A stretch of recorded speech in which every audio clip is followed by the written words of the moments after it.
Karen Bonifilio, Inner Realms, Outer Journeys. I have a fabulous guest on today, and his name is Aidan Brock.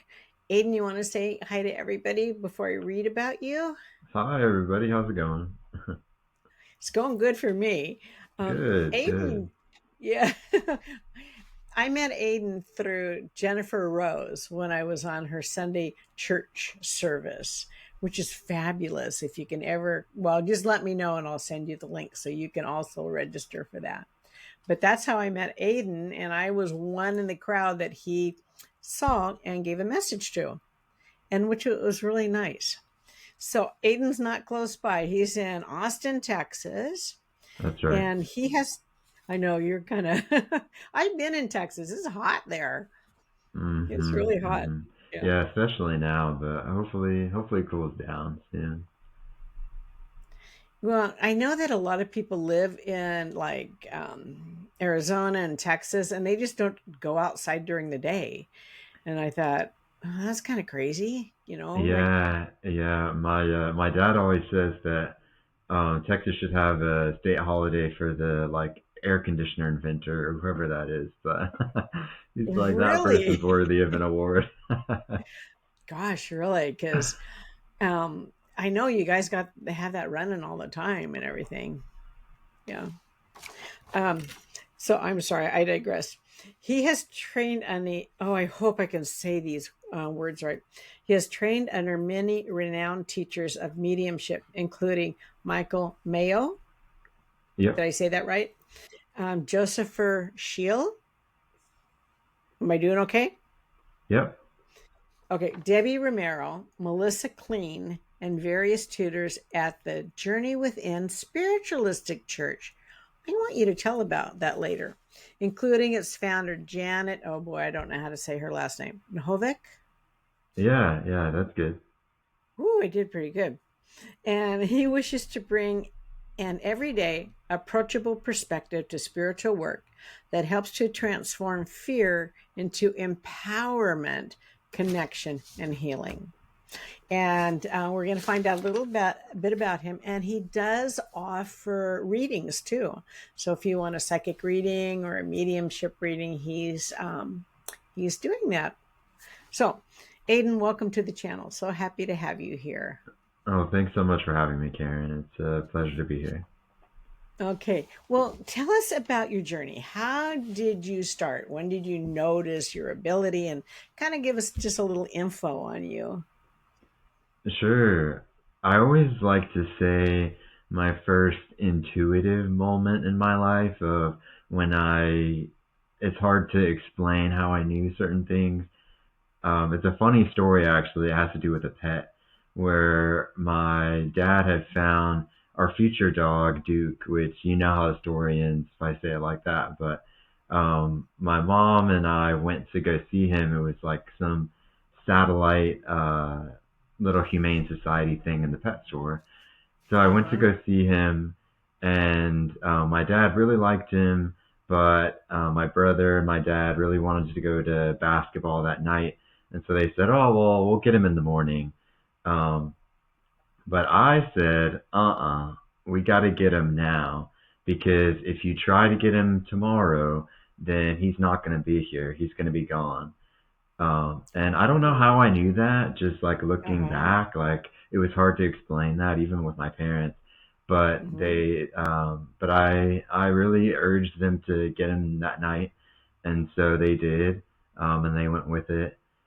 And sure enough, one of the workers at the PetSmart that we were getting the dog at was gonna come and get him before the store opened, and he was gonna be Oh, gone that morning. oh So my that was gosh. one of the stranger experiences of when I kind of had that intuitive moment. But I think Duke had a good life with us, and I think he belonged in our house, and that's why somehow Spirit was like, Aiden, you got to get him to take him now. But as far as my further development, Hmm. I started a meditation practice, yoga practice in high school, and as I Wow. got more into the spiritual kind of side of things with that, I started to have strange experiences where I started to see things, and then things happened, certain physical phenomena in my room and around the house, and just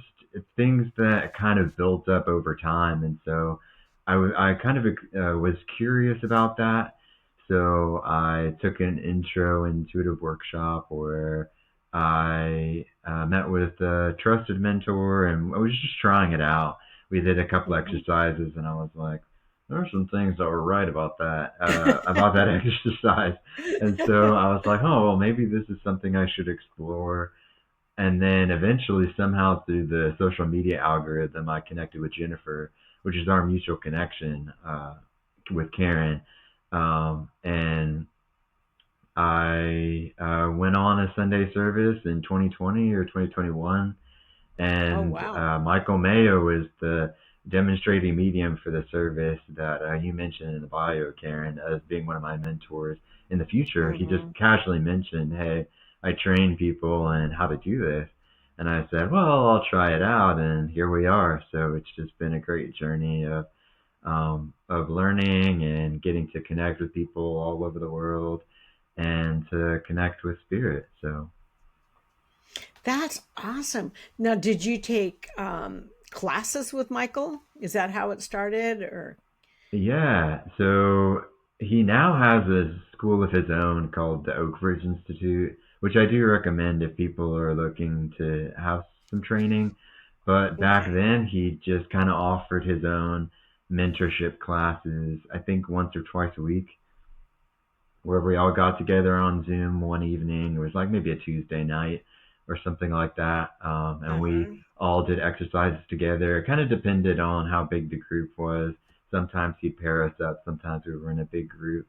But we just kind of we sat in the power. We did some intermediate exercises and just kind of explored in that way. And that just kind of opened the doors to the Hmm. beginnings of what mediumship looks like and what the process looks like. And then later on with some of my other mentors and other people that I trained with, more so working one on one, the deeper connection as far as mediumship goes, Right. and then eventually for platform for demonstrating mediumship.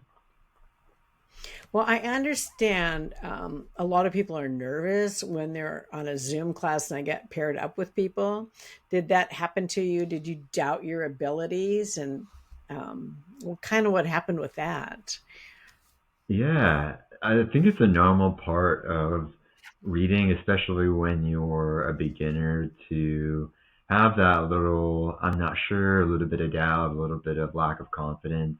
And Yeah. sometimes that's just something that we have to work on personally within our own lives. And I think that's the way that Spirit challenges us to work on ourselves outside of mediumship and within to be able to trust. And trusting is hard, but in development, I think it's important to have a space to go to just try something out and to not be so worried about getting something right or wrong, especially if someone's not paying for reading or something like that. That's a great Hmm. opportunity to be able to just try it out and to not have so much pressure. And that's how we learn to work in new ways and all of that. But I would say with the feeling nervous, definitely a part of it, but working through that and just sticking with it and trusting can often go a long way. And oftentimes, even when we're nervous, Hmm. spirit can still work through us when we're nervous, and spirit can still work through us when we're not 100% confident. And as we continue to work and continue to develop and try not to give up, we can go really far. You're this, the gal I talked to earlier today mentioned trust, that you have to have trust in yourself that, yes, you are receiving those messages and not to be doubtful. And I think that's huge because we kind of doubt, is this really me or is this spirit helping me out? Yeah. So that's a really good point. I was going to ask you something else about what you're talking about. I lost it entirely. Um, are your Is there anyone else like your family that is in tune spiritually like this too, to be able to do what you're doing? And That's did a you have good the question. support? And did you have the support of your family? Yeah, with coming out to my parents, I guess in a way, it was a challenge. I think particularly with one side, it was more skeptical. Um, but my dad, interestingly enough, when I talked to him about some of the experiences that I was having, he told me about some experiences that he had when he was young.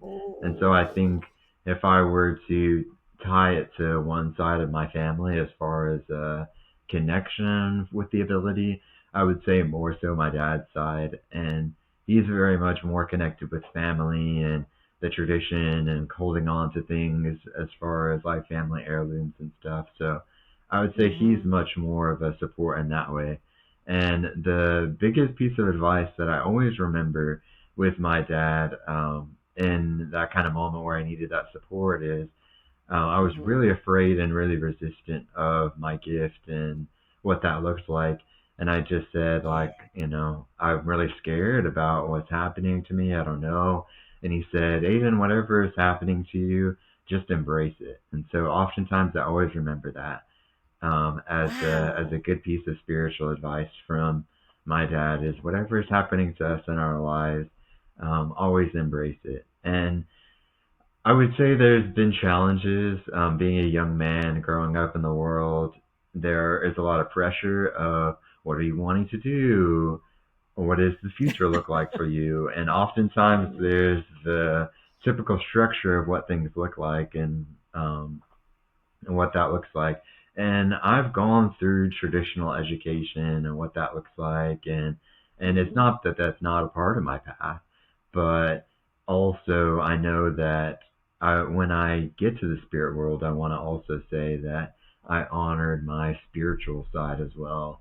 And Mm-hmm. part of my motivation of this work is to say that I wish that I want to create a world of support and breaking down the stigma that helps people understand that this kind of thing isn't necessarily woo woo or isn't abnormal, that it's a normal part of everyday life that people can embrace and experience and can benefit from in their daily life. And it's not necessarily that we have to be demonstrating medium or anything like that, but it can be just sitting with spirit and developing a more spiritually focused life. I think the world would really benefit from that. But I think Mm-hmm. there's a lot of fear, a lot of things that we kind of have to work through. And that's my intention of I want to be the person that is more approachable to the work, is more Yes. saying spirit is not something to be feared, but it's something to be embraced and is something to be appreciated and loved, and to know that that support is there for us and to see how the world transforms with that awareness would be really great to see. Those are really wise words, extremely wise. And Aiden just got his undergraduate degree in psychology, and That's right. he's starting his master's in August. And was it for social work? That's right. Yeah. Okay. Well, that's going to help you, the spiritual side and connecting with people. It's going to really, really help you. Yeah. No. Yeah, yeah, Okay. definitely, definitely. Yeah. Because you can see it from a different light than just a clinical aspect, too. Yeah. So, how do you prepare yourself for a reading when you're going to sit down with someone? I would say it depends on the day and how much time I have before, but I do Oh, like to take at least 5 or 10 minutes before I start with clients to sit down and attune or sit in the floor. So I just sit down and I say, "Hey, Spirit, I'm here to do your work." And depends on where I'm working. If I'm doing a demonstration, then sometimes I have to hop on 15 minutes before the service starts, so I kind of have Oh, to keep that in mind. But if I'm sitting with clients, then I do sit 5 or 10 minutes before, and some days I have people that are booked already, and some days I sit in a shop and just kind of wait to see whoever comes in. So it just kind of depends on what the day brings and what that looks like. So, and every day looks different. Some days it's one or two, some days it's five. So just kind of depends on what that looks like. And it's also the maintenance aspect of it too, where it's keeping the power up and how every reading looks a little bit different. And also meeting the client where they're at. Sometimes there can be hmm fear, there can be a lot of protective energy there, which is totally understandable, but it creates a challenge sometimes in hmm working and what that looks like, and the rapport that we have too, and what that looks like. And part of that is just learning how to work with different clients, knowing where they're coming from, where they're at, right. and going from there. But mainly it's tuning into spirit and just taking a second to just sit with them and say, hey, and becoming the instrument. A big part of mediumship is I'm the instrument, I am the vessel. hmm So sometimes I think we get into our ego, and I'm guilty of this too, where Yeah, we think it's we our do. work, or, oh, I did this or I did that. And not that we didn't do that, but it's very hmm much spirit coming through me Spirit. and healing Yeah. through me. That's the hmm humbling aspect of it. And it's becoming the vessel and saying, I'm ready to step out of the way as much as I can. Please meet me here and let me feel you, let me see you, let me understand you, and let me tell your story. And from that point, a lot of amazing things can happen. So, and and oftentimes it's just getting the energy going. That's the big thing too. When I start, hmm it's kind of it's kind of turning the key and getting the engine started. And once things are started and there's Right. the flow, hmm and it depends on how I'm working. Oftentimes in a group there's a lot more collective energy, so the whole Yes. group is helping kind of feed the energy there, whereas working one on one, sometimes that can be a little bit more of a challenge getting things started. But it's getting started, saying I'm here to be the vessel, and then going from there and just being along for the ride and what that looks like, and trusting too. Sometimes I'll notice when I start out a reading and I kind of second guess it, but it was right. But I second guessed Oh. myself of because I hmm don't want to offend someone, or I don't want to be wrong. And that's a part of the hmm development as well, of looking at those things and saying, it's okay being wrong, and oftentimes I am wrong. I don't know if I've ever had a reading where I've had something 100% right, and I think that's hmm important. Of sometimes there are things that people need to think about, and sometimes I'm just wrong. And being hmm wrong doesn't necessarily mean that that has to trip up the entire thing. And sometimes it's a learning opportunity too. Sometimes it's a symbol that I'm being shown over and over again, and I'm learning something new. So, and every reading offers something new as far as a learning hmm opportunity. When I don't have my mentors watching me, or when I don't have people taking notes and giving me notes, I have to be the professional and saying what went well in the reading, what did not go well, what could have Oh, gone better. And I yeah. think every single time hmm there's something that I can take away from it. So, and spirit is the biggest teacher of, it's great to get those great hmm nuggets, but it's also important to improve from that point too, of saying, how can I be better next time? Or what could I have understood more? Or how could I have trusted myself more? How could I have leaned in hmm more? And developing even further as a professional of what that looks like. So, You're pretty wise for a young man. You really oh, are. thank And you. I mean that sincerely, Aiden. Your words are really powerful. They're very nice. I want to ask you a question. You mentioned, if I heard it right, a shop. Did you Yeah, say, yeah. what is the shop? Is this a place where you do readings, or is it your yoga studio, or what is that? Yeah, so nearby where I live and kind of the nearby area, I set out in 2025 to start my professional work. And one day I was walking home and I saw a little sign and it said Purple Toad. And I was like, what's that? And I just felt like really drawn to that sign. And they were like, Mm, look at the sign, look at the sign, look into that. And so I went home, looked it up, and there it was a brand new at the time, so there wasn't a whole lot of internet presence. And so I told my mentor at the time, hey, there's this shop that is opening really nearby where I live, and I feel mhm. really good about it. Like I feel like it's almost divinely placed there. It's like uh, kind of a crazy situation as far as how close it is and the timing and all of that. And so I said I'm going to check it out tomorrow. Open. So then I checked it out and I saw that there was a reading space and I was like, that's a sign. That's a sign I'm supposed to work there. Perfect. And so Oh, then I started, I have a session there weekly, in person, sitting with clients. Sometimes I work with individuals, sometimes with pairs of people, and it's a great community. And there are other, I do mainly mediumship, also intuitive work there as well. And I also have a really close coworker as well, Disha, there that runs the readings and a lot of tarot interest there as well.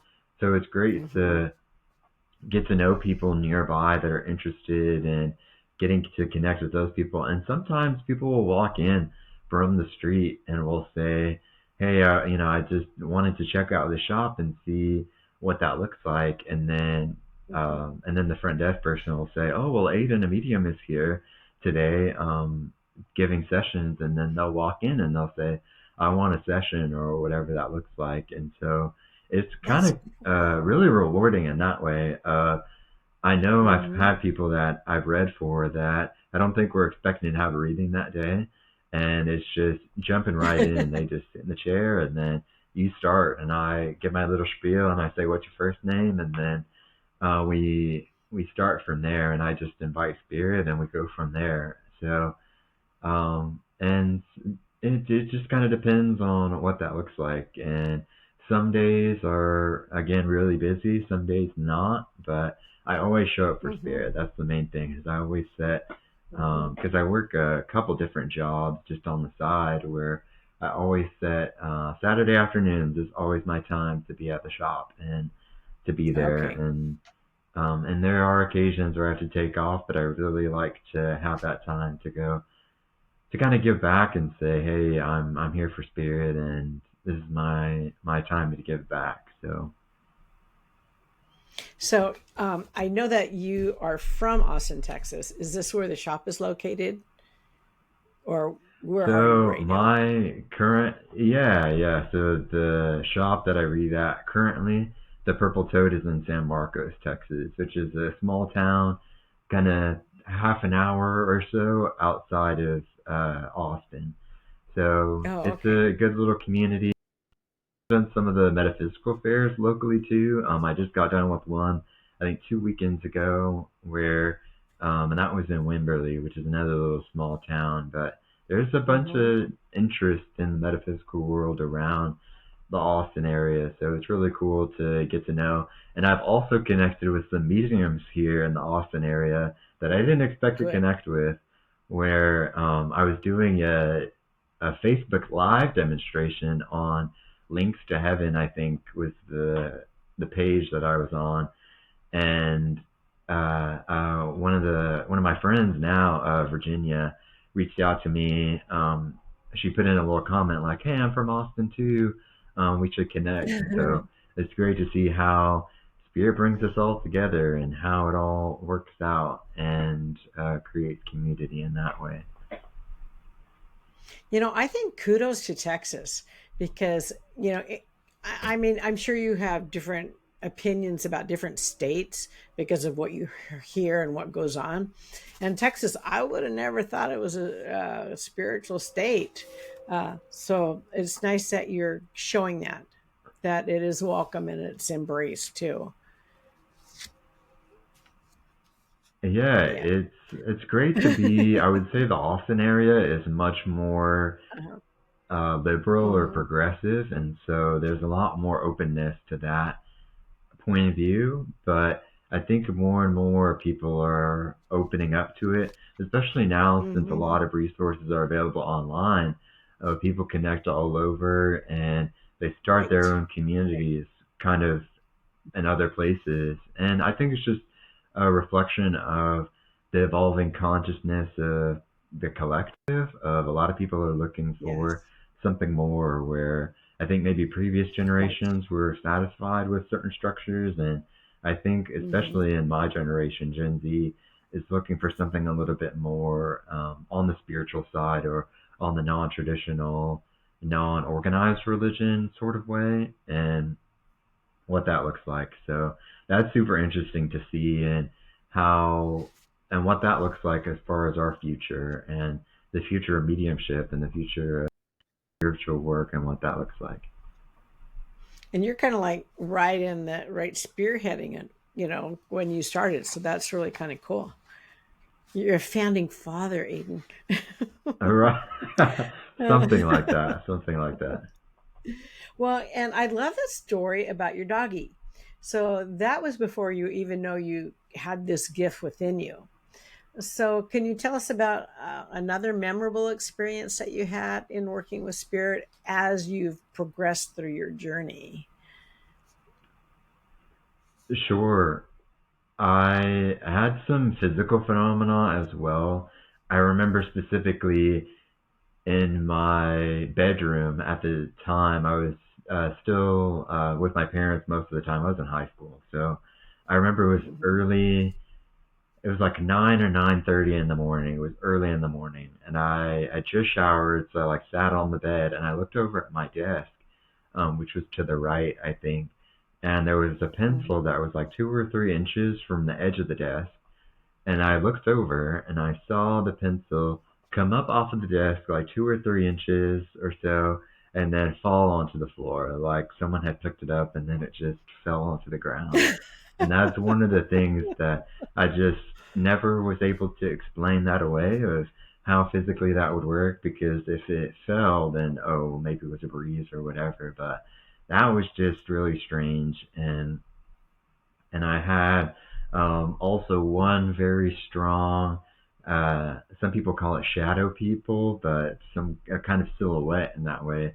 Of I was walking out of the kitchen, and I saw it was like, it's hard to explain, but it's like if I were to take a pair of scissors on the wall that it was in front of me, and I would just cut out like the silhouette of a man and just put like black or gray there, and then but it was kind of hazy, and I was there for a second, and I remember not blinking because I was like, "What is that?" And then it just disappeared. Like I didn't blink; it just disappeared in that way. So that's been some, and also at the shop as well. The first day I worked there, Mhm. in the little reading space, we have a little sign that's like a neon sign or whatever to kind of give it that aesthetic. And I walked in and was setting up my stuff, and then April, one of the front desk ladies, said, "Oh, by the way, this sign fell off the wall earlier today." so so, so just be on the lookout for that. And I was like, oh, that's just letting me know that they're here and they're here to support me.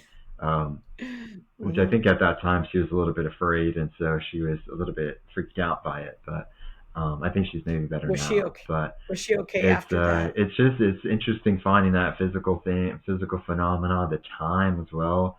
Like I'd always look at the time, 11:11, 1:11, 2:22, all the numbers basically that you could think of. And Yes. coins. Mhm. Oh, a funny story about coins. Coin. I was doing my Mhm. driving test. I think I was 17 probably at the time. Mhm. And I asked my loved ones to be with me during my driving test. And and the lady that was doing my driving test, she got in on the passenger side of the car, and she picked up Mm-hmm. a penny or a coin that was on the ground, and she said, "This was outside of the door. Someone in heaven must be looking out for you."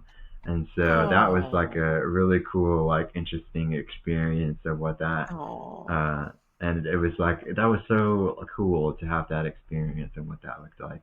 And mm-hmm. I'll get cardinals as well and hummingbirds too. My dad's Mm-hmm. mom loved hummingbirds and she was alive, so uh, Oh, I always see them, and when I see them, I think of her. So spirits all mm-hmm. around, and oh, and also experience. I was in San Antonio actually at the time, and there are mission trails. So missions, I guess here in Texas, where the natives were converted back in the day by the Spaniards to Catholicism and all Oh, of that, and what that looks like. But some of them still exist today as Catholic parishes, and they still have the grounds open like as a historical site, and some of them are nationally protected and all that stuff. But oh, I nice. felt as I was there at a we started the trail, and it was at this bigger mission. I don't remember the name of it, but I remember feeling the presence of a monk that was there, like a Catholic monk or friar, and he kept telling Mm-hmm. me, Antonio, Antonio, Antonio, remember. And I said, well, okay, there's this guy here that wants to be remembered. And then I Mm-hmm. walked into they had like a little museum. It was really small, where it was like maybe fit side by side in there, but they had some maps and stuff and pictures and all of that.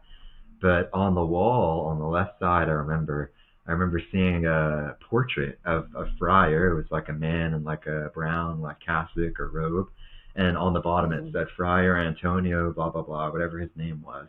And so that was Mm-hmm. him. That was trying to Oh my connect with me, gosh, which was so cool. It that was like such a cool is. experience, and like wanting to be remembered and what that looked like. So, Did you and say sometimes anything to little things. anybody? Gosh, I would have No, not at the been so time because excited. I was with a religious group at the time that was not very spiritual. And so I don't know how they would have taken it, but Yeah, interestingly I enough, just saw that the friar. leader of that spiritual group, yeah, right. Oh, I feel spiritual yeah. presence, right? So it's Okay. but I had a good conversation with the leader of that group eventually later on, but I always mention that story as something like an evidential thing, Yes. and just recently I had a call where someone's loved one, and this happens sometimes where I'm like on the phone with someone and I can feel their loved ones like trying to come through. Where if I'm like calling to pay a bill or something like that, I can feel someone trying to come in. So it's always fun to have that, but sometimes it's setting boundaries too. Of I'll be in class sometimes and I'll feel somebody there with me, or I'll feel someone's connected here, but I have to be very strict on boundaries and what that looks like because people have different beliefs, and it's Yes. you don't want to. I always have to say they either have to seek me out or they have to mention it in some way or something like that. Mhm. So it's balancing that out and learning what that looks like. I would find that rather distracting if I was sitting in class and then I'm getting messages about my classmates or something, or it would kind of, I would want to tune into spirit more than I would tune into the teacher. It'd Right, be right. difficult for me. Yeah. Um, Tell me about the shadow people. I don't know what you're talking about. When you Sure. saw So some that people darkness. will, yeah, yeah. So some people will see certain silhouettes, or some people have captured them on picture as well, in certain paranormal Hmm. investigation, where they'll take a picture and it looks like someone's shadow is there, or someone Oh, kind of silhouette is there, but they're not. You can't really like see what they look like physically, but you can kind of see the outline of them. And I've heard them mentioned before some people casting them out of the corner of their eye and things like that. And my first year in college, I lived in an older dorm, and so we had some paranormal activity too, where I would have doors opening, and people's decor in their room would come up off the wall and then get put back on, and just different things like that. And some things about spiritual life sometimes I'm skeptical of because I just haven't had that personal experience, but that's one where it was very clear, but it was just there for a second and gone. And every time Mm-hmm. I have had a paranormal experience or anything like that, I've never felt afraid, which is interesting in that it could seemingly be something that could really scare you, but I've never really felt afraid. I've always felt kind of peaceful when I see that.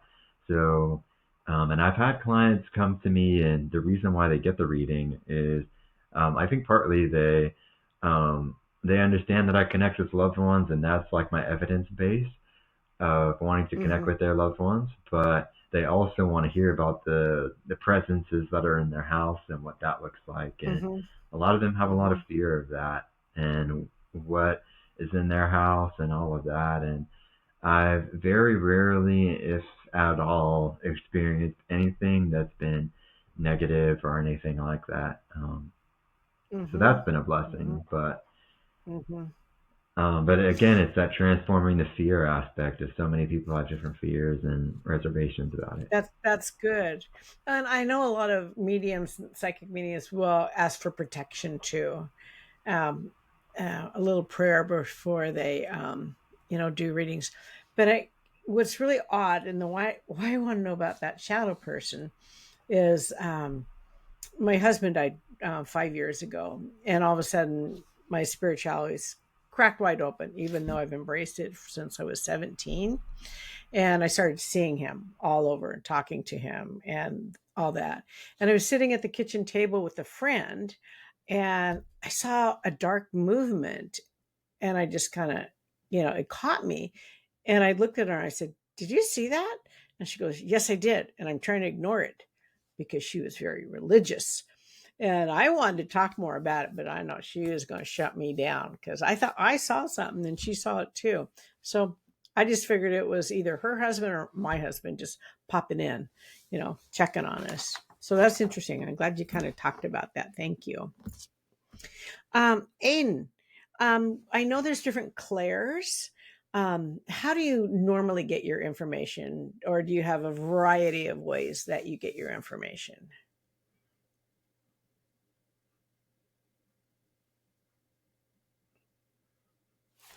Oh,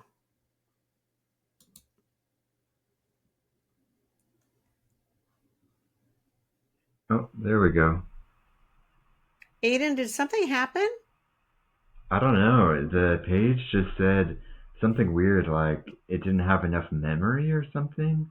I don't know what was happening, but it was weird because sometimes it's like the internet, but it was like something about memory, and then I just reloaded the page and it just stopped. So anyway, Oh, I have no idea where we were then. Did you hear about the shadow person I talked about?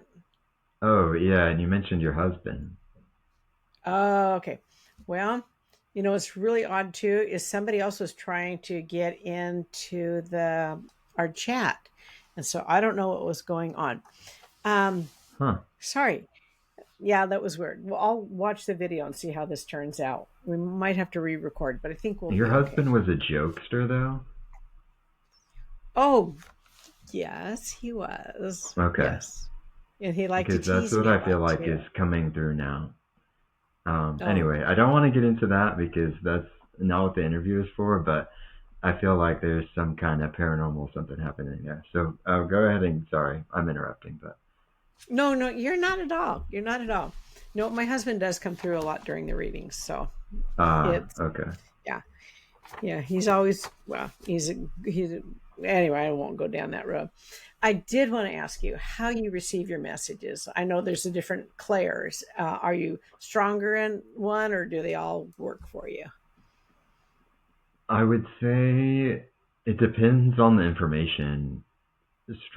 Pretty strongly clairvoyant, clairsentient, clairaudience as well, depending on the sense that I'm getting. I would say it just depends because so many different people distinguish themselves as particularly clairaudient or particularly clairvoyant, but in a lot of my training, it was we all have the clairs and we should all learn to use them. And sometimes there's some strange information. I've had smells, I've had tastes, I've had weird sensations in my body. I've had a Mm-hmm. lot of different stuff depending on what that looks like. Sometimes claircognizance of something will just spit out of my mouth, or something will just I'll just know something, especially if it's really in the flow.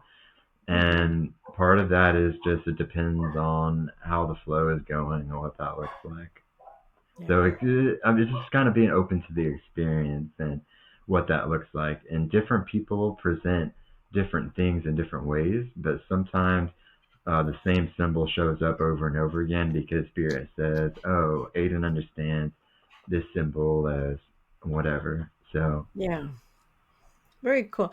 Aiden, is our time's coming to a close. Is there anything else you would like to mention? And I have thoroughly enjoyed interviewing you. I really have. yeah, yeah, it's been great to be here. I would say generally the biggest thing that Spirit wants from us, I think, especially now, is healing. I think we all need to continue on our healing path and what that looks like. And it takes us into different paths and to understanding ourselves. And it's led me into different directions and different understandings and coming into oneness of understanding my past, understanding Yeah. my now and what that looks like. And that I think the biggest thing that Spirit wants for us and wants with us, I think, because Spirit is one with us, is the healing for the world. And I think in a special Yes. way, Hmm. they come to just bring us all together. And especially now in a time of unfortunate division and conflict and a lot of things around the world, Spirit comes together. And we see that in the history of spiritualism, particularly, which is where a lot of my training comes from. Hmm. And in that, I think spiritualism was 1848 or something, where that was like the Hydesville rappings and the knockings and all of that.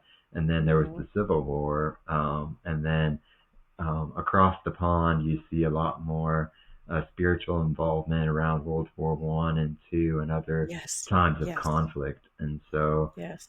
it's leaning into that, making sure that we have our cups filled and we're taking care of Hmm. ourselves, and to help the world in any way that we can.